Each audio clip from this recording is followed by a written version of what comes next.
Hello and welcome to the new episode of the Mark on Fundraising podcast, where this week's guest is Martin Blondel. Hi, Martin. Hello, Mark. How are you doing? I'm very well. I'm very well indeed. Now, Martin, we've known each other for quite a few years. We have worked together on many fundraising events, normally in the cold. Yeah, definitely cold. I don't think we've ever worked on a fundraising event where it was summertime. I can always remember like the Santa Dash, the 10K run, always cold, and it's freezing outside. So yeah, we're just cold keeping with freezing tradition. outside Victoria Square normally. Yeah, absolutely. So, what's it been like? So what's your fundraising been like recently, Martin? We're going into 2021, and 2020 been a bit different, been locked down and all that. So, how's your fundraising been going? I think it's been really tough for all charities, as you know, Mark.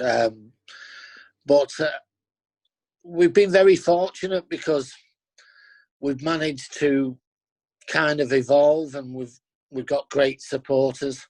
You know yourself, you can't do anything without great supporters. When lockdown first came about, going back in March 2020, I thought that was it. It was going to be the end of the Steve Prescot Foundation. But to be honest with you, it sort of re-energised us a little bit. On the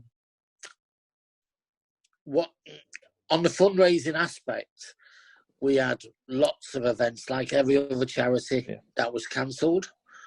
So we kind of concentrated a little bit more on the community, or a lot more on the community. And when it first came out, I was in bed with a wife and we turned on breakfast TV. And there was a nurse called Dawn who broke down in tears. She was absolutely distraught. She was working 12-hour shifts and she was going to the local supermarket and she couldn't get any produce whatsoever. And I just said to Karen, I said, we've got to do something about this. It's just not right.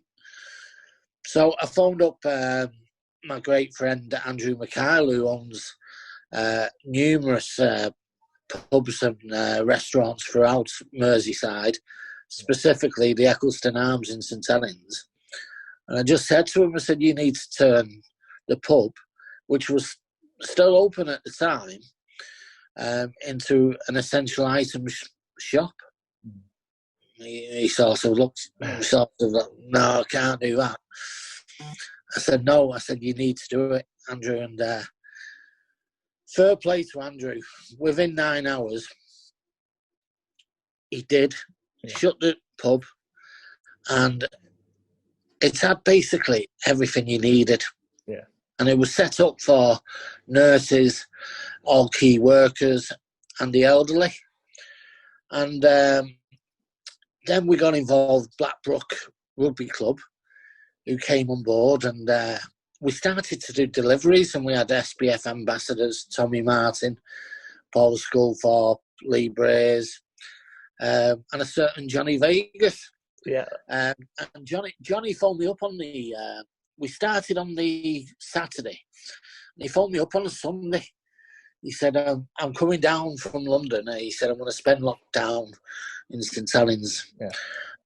And he said, I've seen what you're doing. He said, and if I can be of any help, he said, well, I don't want to be passive help. I don't want to be just promoting.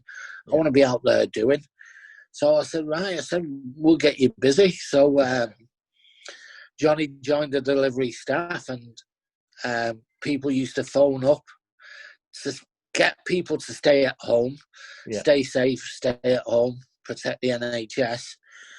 So we started on the deliveries, and it went absolutely mental. And then Johnny phoned me up on the Tuesday, and he said, I'm going to send you a video message in a minute.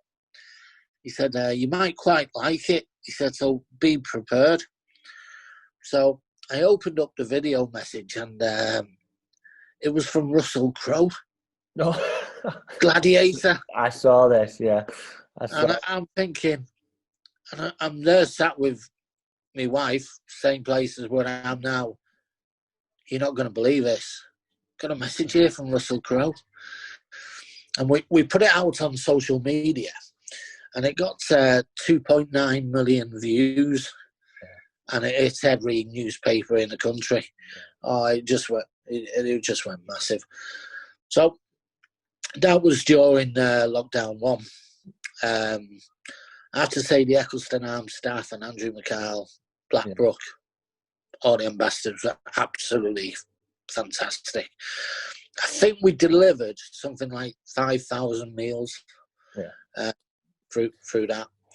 And then lockdown 2 come. And, things change. They've changed for lockdown 3. But for lockdown 2, we delivered meals for the elderly. And we delivered, I think, 4,000 meals for that. So that, like I say, it re-energised the charity. But we did events like we did a Land's End to John O'Groats 10K run, where we needed 20 people every day to run a virtual 10K over 7 days. So we had 140 participants.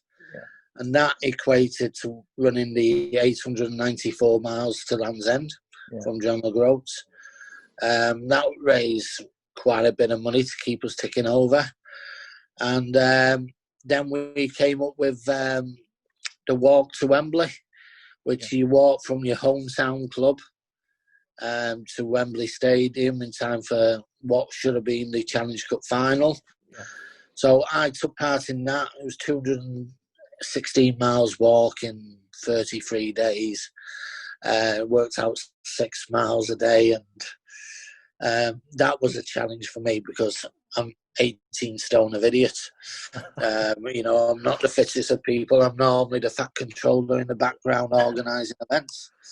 So, I took part in that. But special mention to Taylor Prescott, the son of Steve.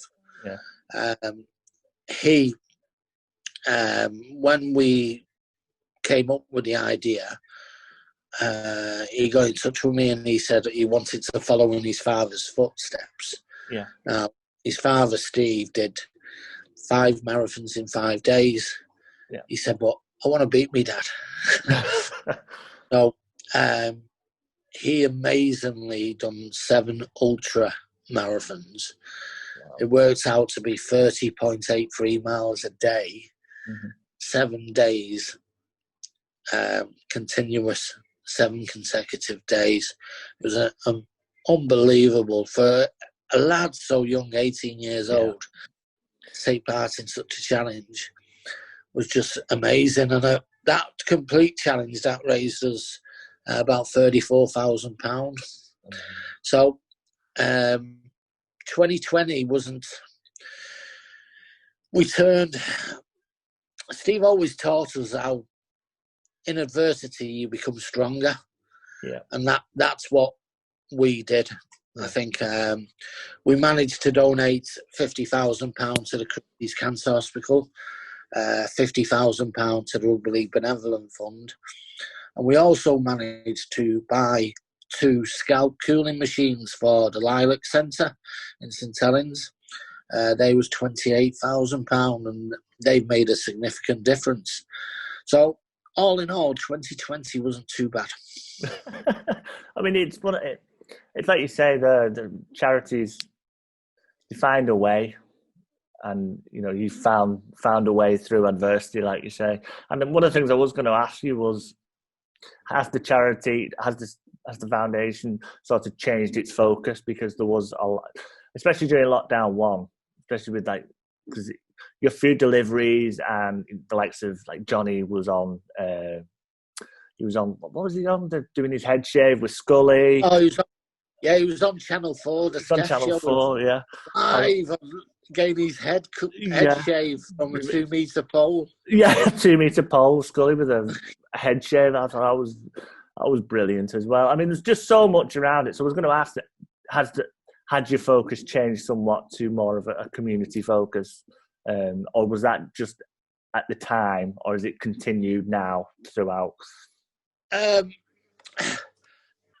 would like to think that we've been always community focused to an extent. We do the Pride of St Helens Awards, which we unfortunately not managed to do last year, but we have got plans to do so soon. The 10K run, as you know, we always promoted other charities to get involved within St Helens, and the St Helens 10K run is the biggest fundraising event within the borough. So we've always tried to do it as much as we can for other charities and within the community. I just think that lockdown concentrated you onto more community-based. And we've gone with the ethic of, Steve wanted to improve the health and well-being of people within the borough, and that was while he was diagnosed with cancer. The money we raised was great, but it was always with Steve showing people who had cancer that by getting up off the couch, they had more chance of beating cancer. So that is really the ethos behind the Steve Prescot Foundation, and it still is now. With the events that we've just started a few days ago, the SBF Walk, 1,000 miles in 2021. That is definitely the case where we have got the community involved, and the community, it's been outstanding. We've now got over 407 people taking part in that event. It's going to be absolutely massive. But they have to walk 2.74 miles a day on average throughout 2021 to get to 1,000 miles. But how we've advertised it as is it's for people's mental health. To get them out for an hour a day in the fresh air, when they can't be doing anything else, it improves the state of mind. It improves anybody who's got a bad heart, obesity like myself, arthritis, any illness. A mile walk a day really does help you. Yeah. And one of the things we were going to ask as well was about the 10K run, because I saw on Twitter that you got a date to decide on whether or not is it going ahead in person. Now, I don't want you don't have to say now, but obviously you got a few ideas to go ahead with, but it's those challenges, isn't it? Because I don't think, go on. We've got a great committee for the 10K, and our sponsors, GPW Recruitment, are absolutely fantastic and get involved in the running of the event. So it's not just down to us. It's a group. It's a group who get together on a regular basis, and we get together as soon as the last 10K finishes. We was lucky last year to get it in just before the lockdown. So we were very fortunate with that. We have been meeting on a regular basis over Zoom. In October, I would have said to you, there's no chance of it going ahead in March. And then things lightened up, and beginning of December, with all Bojo's optimism, we thought we put things in place for it to go ahead. We also put in a backstop of a virtual 10K, which is still in place. We had a meeting Monday just gone. It is going to be very difficult to get it on now for the 3rd of March. We've not said definitely it's not going to happen. We've got to be realistic. It's highly unlikely. But with if it doesn't go ahead, we'll be having the virtual 10K. And we hope and we'll be promoting for everyone to get out there, show the colours on that weekend in a socially distanced way. and still improve your health and well-being. That's what, we'll try and do. And we may look at, we've just got to really go with what we can. It's just difficult, but it is. And it's like you say, it's like you said before, it is the biggest fundraiser in St Helens, and it's a date in the calendar for St Helens as a town, because you see all the runners going up North Road. I've done it, being a part of it, worked on it with you, as in, being there on the day. It's always cold, but then that's part of the day, isn't it? It's part of the charm of the 10K run, and it will be a shame if it doesn't go ahead. But I think the 10K.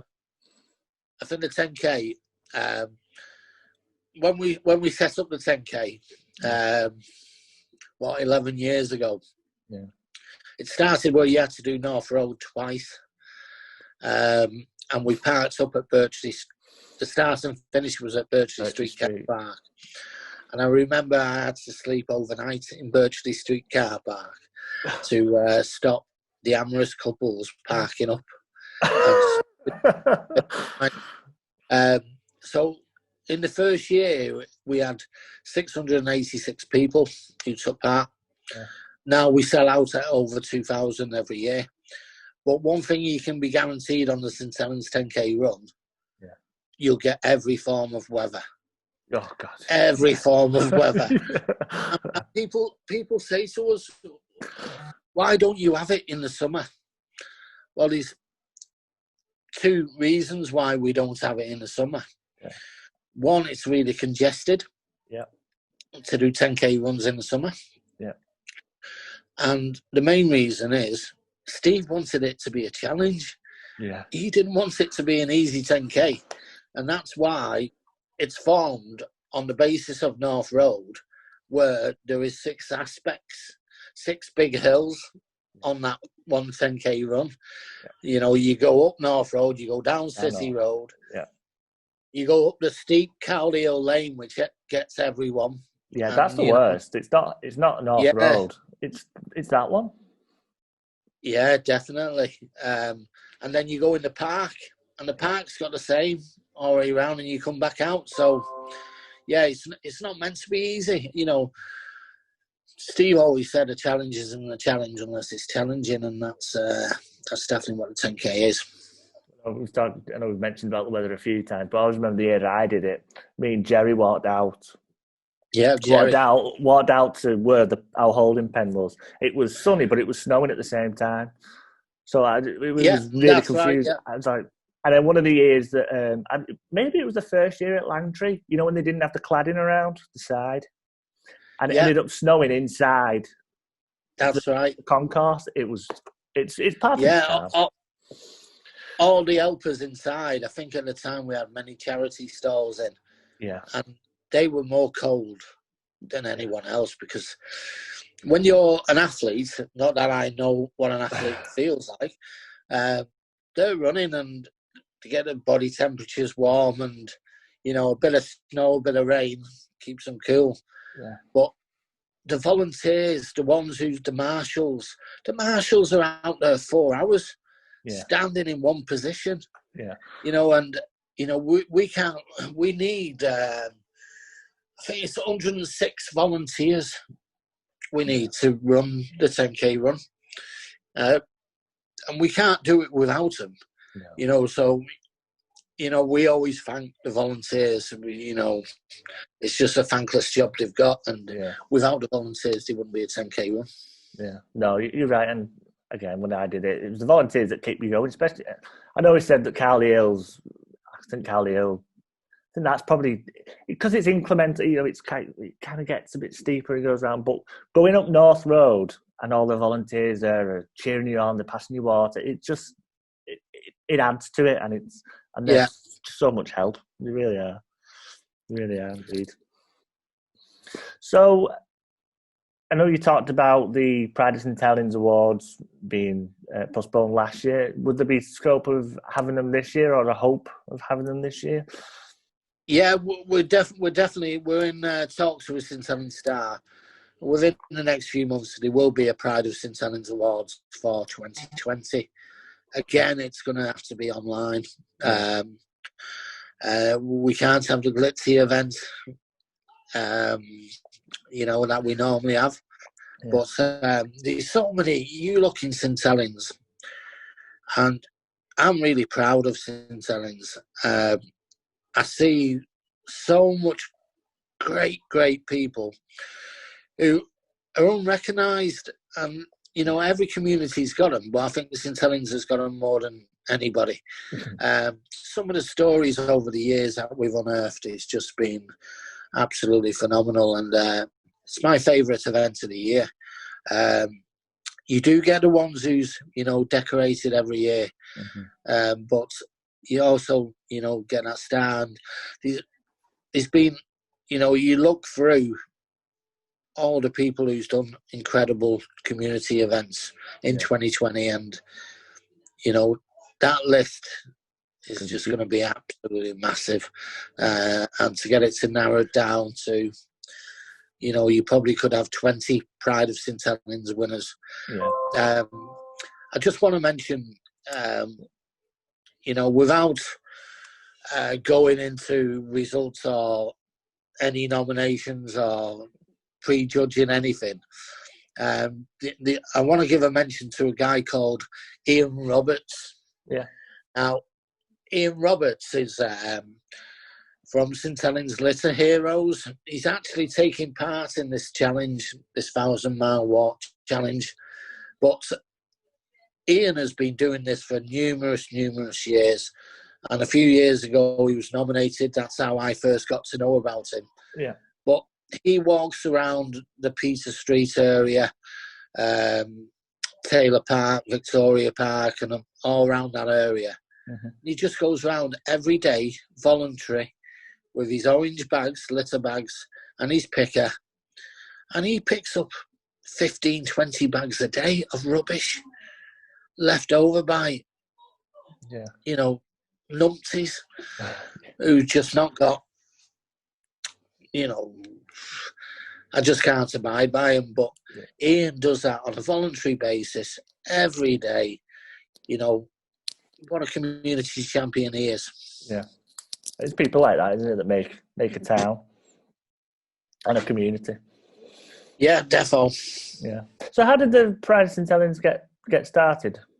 The Pride of St Helens started, it's been going now, I think, for about 9 years. And I was with Steve one day at his house, and he got the St Helens stand. I think the headline was Poundland St Helens, something like that. And he said, I'm sick of reading about pound shops and things like that. He said, there's so much good things that goes on in St Helens. We should do something about it. So we went and met Steve Leary, who was the old editor of the St Helens Star, and Andrew Murray, who's now the present editor. Yeah. And we said, listen, guys, we're not having a go at you here, but we are sick of reading about all the negative that goes on in St Helens. Yeah. We need to talk about the positives and raise the aspirations in the town. And that's what we did. And like I say, it is the best event of the year for me. Yeah, I've been there, and it's a great event. It's a great evening, and some of the winners and people who get nominated as well. It's not. I think for stuff like that, it is the winners, but then it's also the people that are nominated as well. You get to hear about their stories, not just those who have won. And there's so many unbelievable people in town. We've been to quite a few events of a similar nature. I'm not naming names, but when you go to them, they either only invite the winners to save money on costs, right, or they just mention what the winners have done. Yeah. You don't hear about what the runners up to. Yeah. So to go through the actual awards itself, it takes 2 hours. Yes, but we mention everyone, so everyone knows why that person is nominated. Yeah, and it is by far the best way forward, because it does build up that. It just really tells you of the impact that everyone who goes there on that night is a winner. Yeah. without doubt. And we do get some people who get upset when they've not lifted the main prize, but we do tell them all, and we give everyone a trophy to say special recognition, because they have all played the part. Yeah. So there's one thing I want to ask you as well, Martin, is how did you get started with the Steve Prescot Foundation? That's one thing I've always wanted to ask and never asked before. And I always wondered, how did you get involved and how did you get started? I didn't know Steve before he was diagnosed. I was a passionate rugby league fan. Yeah. I have to say, I'm not anymore. No. You have said that to me in the past. Yeah. I love rugby league. Yeah. If you nail me to a post, I'm a Saints fan. Yeah. But I've not got that drive that I used to have. And what happened was Steve got diagnosed just before the Premiership semi-final, when there was the Premiership, and it was 9 days before the Premiership semi-final, and it was Saints versus Hull, as it happened. And I was involved with a rugby league website called RL Fans, which is still going, and Paul Cunliffe at Sadfish, he still does a great job with that. But I arranged a bucket collection to happen at the Saints versus Hull match for Steve Prescot's family. I get a phone call off now a great friend of mine, Mike Denning, who you know. I do know Mike. Shout out to Mike if he's listening. Yeah, good old Mike. Yeah. Mike was involved with that and solicitors at the time, and he was a friend of Steve's. And he said to me, the Prescott family want to just get on with the diagnosis, which wasn't good. Yeah. Got told he had 3 months to live, the prognosis. And he don't want to be involved with bucket collection. So I said, well, they don't have to be involved. I went and met Mike, and I said, he's got a wife and 2 kids there. I said, they're going to need help, when the inevitable happens. So Mike spoke to the Prescott family, and it was agreed that we could go ahead with a bucket collection. Mike helped me, along with quite a few other people. And we counted up at the Stanley Arms, and we raised £8,900 from that bucket collection, which was a phenomenal amount at the time. And it went into a trust fund for the Prescott family. Yeah. But when the inevitable happened, anyway, I said to Mike while we was collecting the money, I said we could do some Q&A forums from the 96 team, which, if you remember the 96 final, Steve came so close to being the first player to ever score a hat-trick at Wembley. One of Bobby Goulding's chips, it just hit the crossbar, just took it out of Steve's hands, or he would have been the first person to record that milestone. Anyway, Robbie Paul did it in the same match. Yeah. But we got the team together from the Q&A, from that 96. And we had 4 Q&As. They raised a significant amount of money, and we had we'd done a golf day, we'd done a gala dinner, and then we had I finally met Steve, and it was agreed then when I met Steve, I said to him, about doing a charity match, and nobody had ever done a charity match at that time from legends. Yeah. It was never heard of. Now you get them all the time. Yeah. But that charity match was it was the first major challenge for me and for the committee we had set up. Mike, I discussed with Mike, and we was going to have it at Liverpool St Helens. We said no, we'll go and have it at Saints.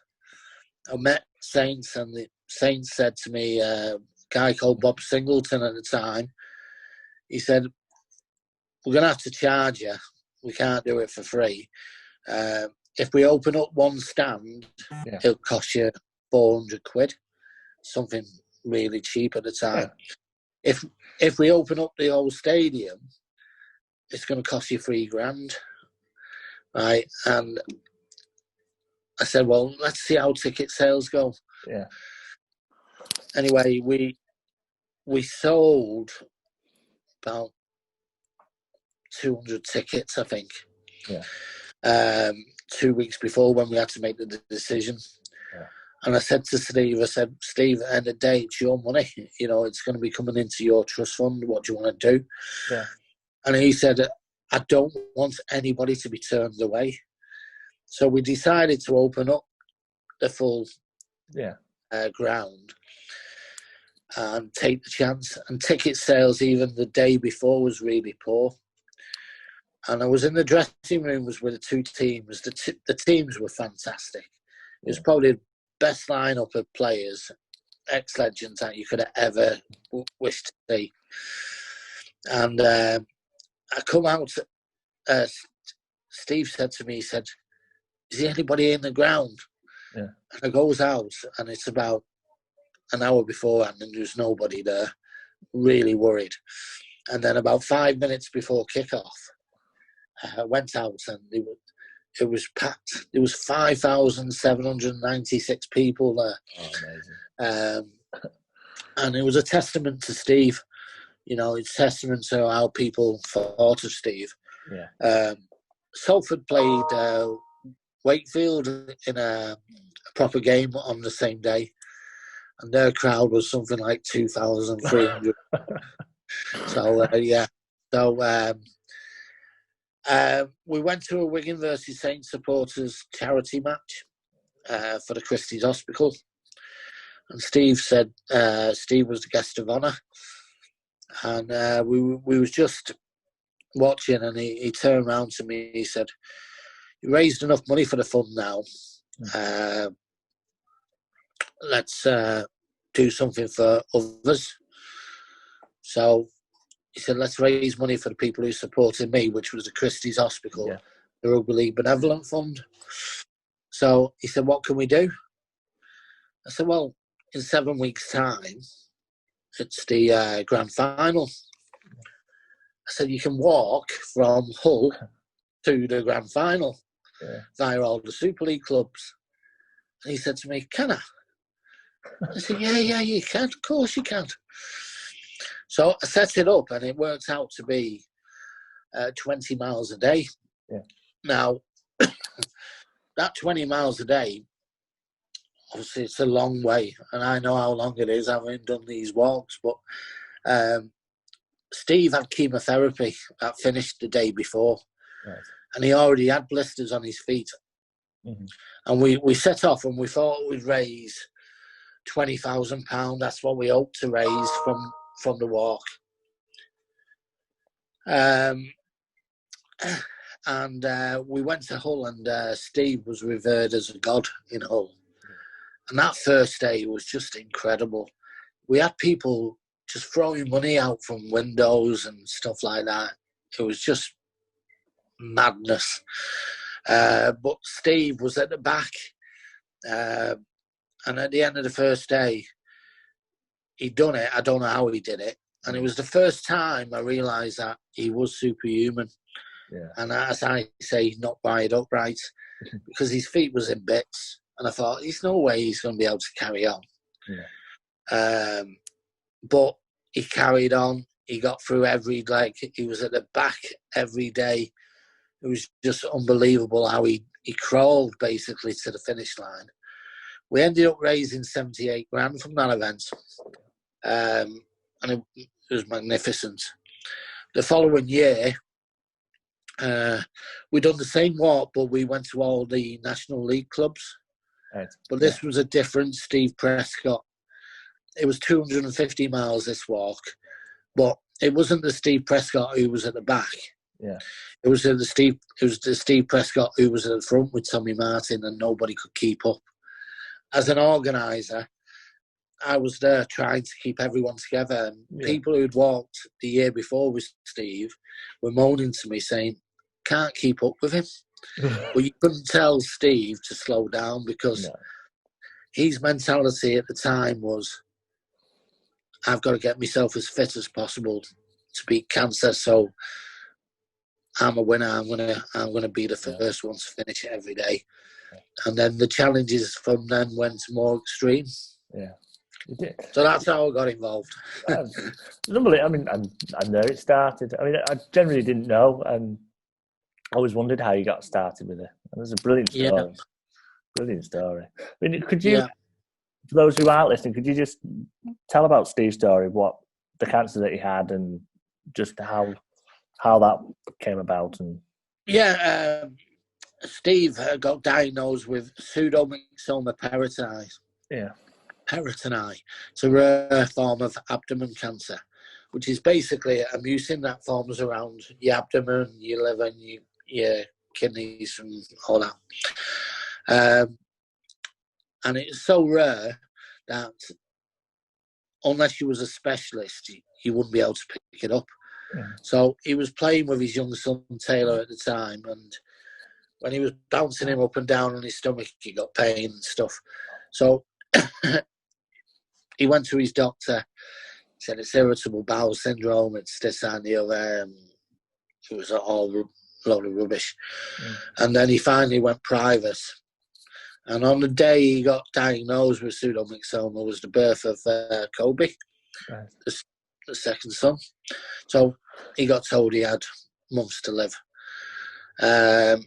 I think if you see our videos that we put out, there's a guy called Steve Crooks who used to be the coach at Hull, and funnily enough I spoke to Steve a few weeks ago. I haven't spoke to him for a few years, but Steve Crooks was really close to Steve Prescot, and Steve locked himself in a room for a few days trying to cope with the diagnosis. Steve Crooks said to him, listen, went and banged on his door and said, listen to me now, you've got a choice. You either curl up in a ball and die, or you fight it. Yeah. And I know you're going to fight this. And that's what he did. God, did he give it a fight. And I think, obviously, Steve passed away in 2013. He spent 7 years where he done incredible events and challenges. And people looked at him and thought, there's nothing up with you. Yeah. You can't do these events with cancer, right? And you look so good. You can't, even though he looked so good, nobody knew, and even I didn't know what he was going through on a daily basis. And we did the book, 1 in a Million, Steve's autobiography, which Steve worked tirelessly on, and Lindsay finished off. Yeah. Now, in that book, that tells you what he went through on a daily basis. And I think when Steve passed away, and people realised how bad he was, and realised he was not wired up right, he was superhuman, that, Lindsay had the chance of, it was discussed about the SPF being no more, but Steve wanted it to carry on. Yeah. And Lindsay did too, to make a difference. And I think people rallied round after Steve's passing. Yeah. We did the Kilimanjaro World Record Game of Rugby League. Oh, yeah. Lindsay, incredible woman. She should be decorated a lot more than what she is. She climbed Everest twice. She's done Kilimanjaro. She's done marathons. She's done everything. Yeah. She's always there. She hates the limelight. Hates it. I have to push her. But, incredible lady to keep on going and to keep Steve's name. It's hard for her. to keep his name alive. You know, without her permission, we wouldn't be able to do so. But Steve, he actively seeked out the first ever world's multivisceral transplant operation in 2013, and basically what that is if you can picture your stomach as a car engine, take your whole stomach out, replace it with a new one. So he had his liver, his spleen, his abdomen, his kidneys, his small intestines, large intestines, the whole lot replaced. And it was a 32-hour operation by a gentleman called Dr. Anil Vaidia. And as I'm talking to you now, I've just received an email off Anil. And it'll come apparent what that email is about in the next day or two. But Anil, the transplant was a success. 32-hour operation. Steve got his wish. He was cancer-free. And that's all he wanted to be, was cancer-free, because I'll just tell you leading up to this shows you what Steve was like. When he came out of Salford Royal in 2012, going into 2013, he hadn't ate properly for 3-4 months. He had a blockage in his intestines. And I went round to his house when he got let out. And he was being fed by a TPM machine, which was basically by water, by liquid. And he came to the door, and he said to me, I said to him, "How are you doing, Steve? How are you doing?" He said, "Never mind that." He said, "I'm climbing Kilimanjaro this year." Right, and I'm looking at somebody who's not had a baking butty for 3 months. And I said to him, "Don't worry about the charity. We'll look after itself. We'll look after it. Don't worry about it." He said, "I'm telling you now." He said, "I'm climbing Kilimanjaro this year." So I went home, I looked at it, and I went back 2 days later, and I said, "It's going to cost X amount of pound, and we can do it in 9 days." 9 days? 9 days? That fat bastard Chris Moles does it in 9 days. We do it in 3. We do it in 5 days. And I knew he was going to come to me with that. And I said, "If you do it in 5 days," I said, "it's a 20% success rate." He said, "Never mind. I'm doing it in 5 days." Steve sadly never got to Kilimanjaro. Like I say, he had the operation. It was a success. But he developed a graft versus host disease, which his antibodies rejected the donor's antibodies. And this is a 1 in a million to 1 chance. And sadly passed away on 9th of November 2013. We did get a team to go up Kilimanjaro. It was 20%, but a team of 13 all went up and all done it in 5 days. And that led to the following year where we broke the world record for the highest game of rugby league. Unbelievable story. An unbelievable man as well. Unbelievable. Yeah, certainly was. And St Helens Council, who obviously we've worked with for many years, the greatest thing that St Helens Council ever did was the Steve Prescot Bridge, because it needs a clean, but it lit up for all great causes. People get in touch with us and say, "Could it be lit up orange for the chocolate orange appeal?" Chris Ram, a great St Helens person, so it's lit up orange for that.